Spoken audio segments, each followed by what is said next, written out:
des auteurs qui se sont posés comme question comment est-ce qu'on arrive à faire à tous les jours les activités qui sont importantes pour nous. On appelle ça en fait des activités de la vie de tous les jours. Et puis, il y a deux ergothérapeutes américaines en 94, Williams et Schellenberger. Et ces deux dames-là, elles ont développé ce qui s'appelle la pyramide d'apprentissage. D'ailleurs, la pyramide d'apprentissage, elle est reprise dans le e-book PersoNeuro sur personeuro.com.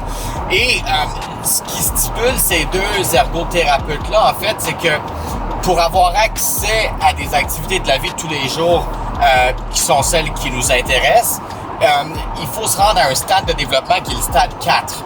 Parce que leur pyramide est faite en 4 étapes, en fait. Donc, chaque étape de la pyramide, en fait, représente un stade de développement. Et le stade 4, c'est vraiment le stade d'accomplissement de l'être humain. Donc, on retrouve là-dedans, comme je disais, les activités de la vie de tous les jours. On retrouve aussi tout ce qui est behavioral, comportemental.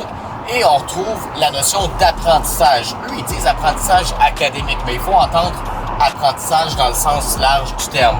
Alors, tu sais, quand un être humain a un bon rapport par rapport à son comportement, quand il est capable de faire dans sa vie tout ce qu'il a en tête, et quand il est capable d'apprendre des nouveaux trucs, tu sais, ça va quand même assez bien. C'est un être humain qu'on dit épanoui. Bon, là, l'idée, c'est qu'on veut tous avoir accès au stade 4.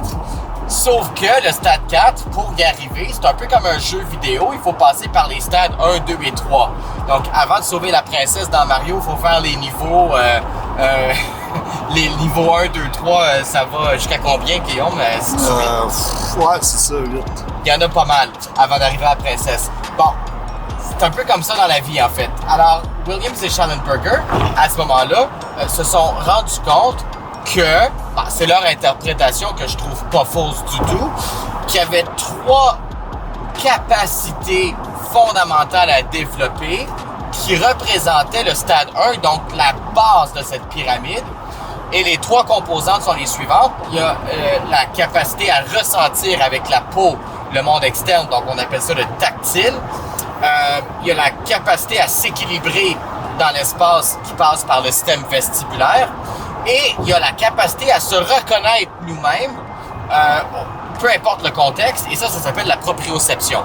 Donc, au final, on se rend bien compte que ces 3 composantes-là de la pyramide, ça a rapport avec ce qu'on appelle le système sensoriel, donc les sens. On sait que classiquement, plusieurs auteurs parlent du fait qu'il y aurait 7 sens. L'odorat, le goût, le toucher, bon, c'est de ça qu'on parle. Ben, 3 de ces 7 sens-là seraient encore plus primordiaux et ce sont ceux qu'on vient d'énumérer, donc